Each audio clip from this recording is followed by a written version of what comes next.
Last year, my younger daughter Naomi had a project at her preschool. The children were going to be learning about the land of Israel. So the teachers asked each family to send pictures from visits there. It could be you or other family members or friends. They just wanted the kids to see people they knew in the Holy Land. So one night I sat down at my computer and pulled up pictures from my most recent trip to Israel. That was when I spent a year in Jerusalem as part of my studies to become a rabbi. Looking at these photos brought back so many memories. There were shots of the Western Wall, the Old City, the Shuk and the Chagall windows. There were photos of Tiyulim, or trips to the beach in Tel Aviv, Masada and the Dead Sea, the Baha'i Gardens, and a campout in the Negev. There were countless Shabbat dinners and visits from my family and Brad.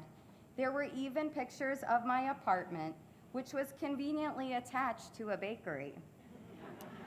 I marveled as I looked at this evidence of a life-changing adventure. Yet there was one thing that struck me. I looked so young in these photos. And then I realized why. They were taken over 10 years ago. It had been a decade since my last visit to Israel. When this hit me, I panicked. How could it have been so long? In 10 years, shouldn't I have been able to get back there? But the truth is that life can get busy, and the timing just hadn't been right. But now looking at these pictures, I had new resolve. I needed to go back to Israel. I needed to reconnect with the land and interact with the people. And I wanted to do this for my spiritual well-being, for my rabbinate, and for the sake of the Jewish people. So this past spring, I made my way back to the land of Israel. In some ways, it was like no time had passed. In the El Al security line, I had the same conversation with the agent that I had had 10 years ago. When he asked what I did and I said I was a rabbi, he said, "A female rabbi?" As though he had never heard that concept before. It was also a bit of a throwback because for the first time in ages, I was traveling without a stroller, a Minnie Mouse backpack, or lollipops for behavioral incentives. I spent hours sleeping, reading, and watching my own shows. And let me tell you, if it had only been the plane ride over, Dayenu. It may have been enough. But then in the early hours of the morning, we landed at Ben Gurion Airport, and the airplane erupted in cheers and applause. I heard someone rose behind me humming Hatikva, the Israeli national anthem. I was overcome with emotion. I knew this trip would be so much more than enough. I met up with Rabbi Steve and Cantor Markowitz in the Shalom family mission. We did some touring in the beautiful northern part of Israel, but I was most excited to get to Jerusalem. I couldn't wait to see all the ways in which this ancient city was still clinging to its past, but had also evolved. Late one night, with the city lights in view, we made our way in. Rabbi Steve read the words that we so often read here at Shalom, words in our prayer book. He said, "One does not travel to Jerusalem, one returns. One ascends the road taken by generations, the path of longing on the way to redemption. One brings rucksacks stuffed with memories to each mountain and each hill. In the cobbled white alleyways, one offers a blessing for memories of the past which have been renewed. One does not travel to Jerusalem, one returns." We had all returned to Jerusalem, and the timing was actually quite purposeful. We had rearranged our itinerary so that we could be there in time for Rosh Chodesh, which marks the beginning of the new Hebrew month. It's become the custom for women to celebrate this day. In the Torah, when Moses goes up to Mount Sinai to receive the 10 Commandments, the people become anxious. Aaron, who's left in charge, isn't sure how to deal with them. So he decides to build a golden calf. he tells the Israelites to bring him their golden earrings. However, there's a midrash, or a story, which suggests that while the men were quick to give up their gold, the women refused to hand over their earrings toward the building of a powerless idol. Thus, the women were rewarded with the holiday of Rosh Chodesh. In Israel, the celebration of this holiday has become symbolic. For close to 30 years, women have been gathering at the Western Wall, or the Kotel, to mark this occasion. Under the direction of a group known as Women of the Wall, women have been coming together at the Kotel each month to pray, read Torah, and celebrate this holiday. Sounds nice, right? In theory, that should be the practice, but it has been anything but. Because every single time these women have congregated, there has been a loud, disruptive, and sometimes even violent protest. On March 28th, the first day of the Hebrew month of Nisan, we woke up very early in the morning and made our way to the wall. As you may know, you have to pass through security to get in. On an average day, it might take a few minutes to go through the metal detector.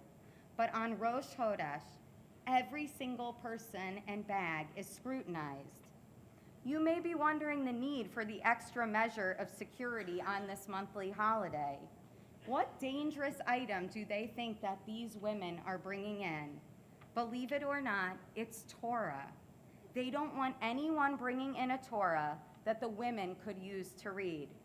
The ultra-Orthodox believe that women reading Torah goes against Jewish law, and furthermore, those who do are a distraction to the men around them. Since the ultra-Orthodox chief rabbi of Israel has control over the wall and a stronghold on the government, this practice is enforced. Fortunately, we were not subjected to a strip search as some rabbinical students were forced to do just a couple months ago. Finally, we made our way through security. When we found the women of the wall, I put on my talit and I tried to pray. But I was so distracted because the entire time there were women beside us and men on the other side of the barrier, screeching, yelling hateful comments, and trying to drown out our prayers. Now, I read the Women of the Wall blog, and I've seen the service live on Facebook before, but nothing could have prepared me for how I felt in that moment. I was surprised when I found myself choking back tears. I kept thinking, how could Jews be so unkind to one another? How could they be so intolerant of our prayer? And at what is arguably the holiest site in the world. This is where the temple once stood. This is where our people used to come to gather and get closer to God. Yet all that remains now is the western retaining wall. The temple was destroyed, and in the Talmud it says it was because of sinat chinam, the senseless hatred of one Jew for another.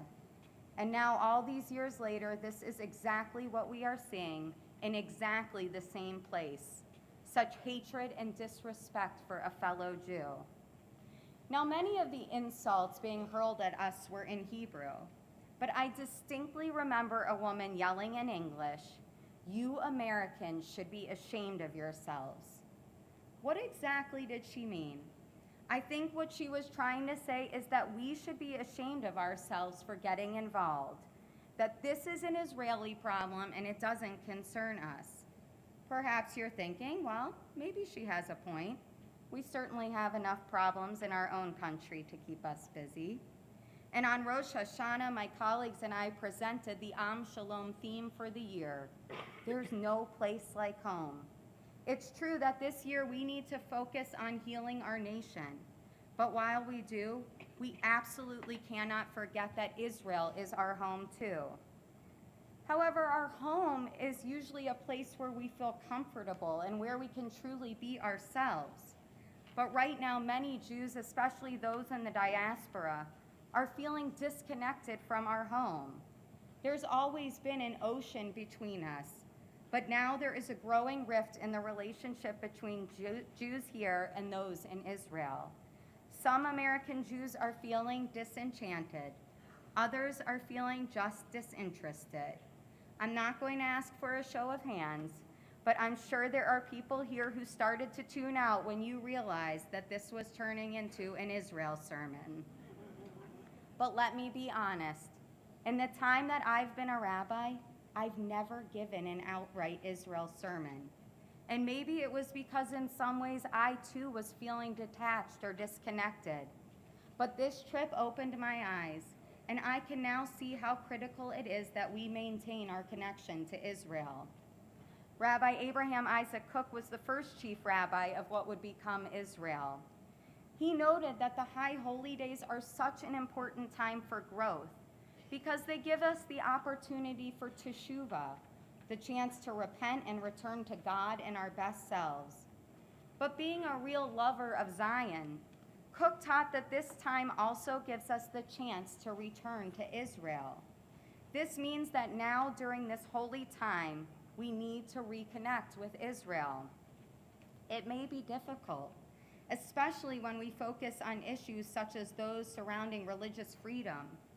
A woman's right to pray at the Kotel is just one example. There's also the government's recent reneging on a deal that would allow men and women to gather at an egalitarian prayer space. And then there is the unbelievable issue that conversions performed by Reform and conservative rabbis are not valid. The practice of liberal Judaism is not respected, and this is alienating for progressive Jews. So what should we do? Rabbi David Hartman, a renowned scholar and philosopher of blessed memory, writes in his book, A Heart of Many Rooms, that no matter what further legislation will be passed, diaspora Jews must never turn their backs on Israel. Though we may not agree with every decision, we cannot give up on Israel. There's too much at stake. We must continue to love and support the state. It makes me think of an image I often use when officiating at weddings. When two people are joining their lives together, I share a teaching that says they are becoming one heart in two bodies. I think that this is symbolic of our relationship with Jews in Israel. Though we are different people and live in different places, I believe we share a heart. We are bound together in our love for Israel, and my hope is that this love can inspire us to work together to build an Israel that can be a home for all Jews. In a physical sense, we have done this. Israel is a place where our people can go and explore the land of our ancestors. It's also a place that we can go and seek refuge if something were to threaten our way of life here. And with the growing hatred and rise of anti-Semitism around the world, there is comfort in knowing that we have the right to return to the land of Israel at any time. But that is only part of Israel's mission. Israel is not yet a home where all Jews feel valued. Fortunately, Rabbi Hartman reminds us that Israel is still in the early stages of nation building. Let's not forget that in the year 5778, the state of Israel will turn 70. Considering all the obstacles this small country has faced, this is remarkable. But we can't forget that Israel is quite young. Hartman explains that we are now in the process of building the moral and spiritual foundations of our society. This is a momentous historical period, and all Jews throughout the world must participate in the process. Their spiritual and communal needs must be understood in Israel, so that a message that is inclusive and morally compelling can emanate from Jerusalem to the whole world. As American Jews, we will play a vital role in this development. We must continue to make our presence felt and our voices heard. One way that we can do this is by actually going to Israel. And I don't just mean the 18 to 26-year-olds who are eligible for birthright. I want to encourage everyone to go to Israel if you can. I am so proud that this year Shalom is organizing 3 trips. There will be a family mission, a women's trip, and a trip to Europe, which will be followed by an arrival in Israel in time for the 70th birthday. And who knows, maybe with enough interest, we could put together a trip for our post-birthright age young adults, or even families with young children. I'm available to lead that one. Whether you've never been or you've been multiple times, these are sure to be incredible experiences.